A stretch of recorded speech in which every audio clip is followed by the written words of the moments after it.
If you're experiencing crashing issues with the AFC25, follow these steps to help optimize your game and improve stability. Step 1. Update your game. Ensure that you have the latest version of the AFC25 installed.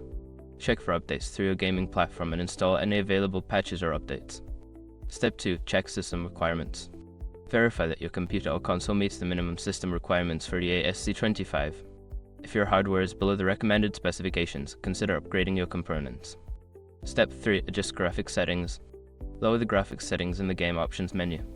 Reducing resolution, texture quality, and disabling unnecessary features can help improve performance and reduce crashes. Step 4. Update drivers.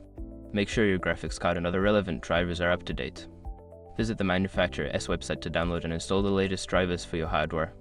Step 5. Disable background applications. Close any unnecessary applications running in the background while playing the game. This can free up system resources and help prevent crashes.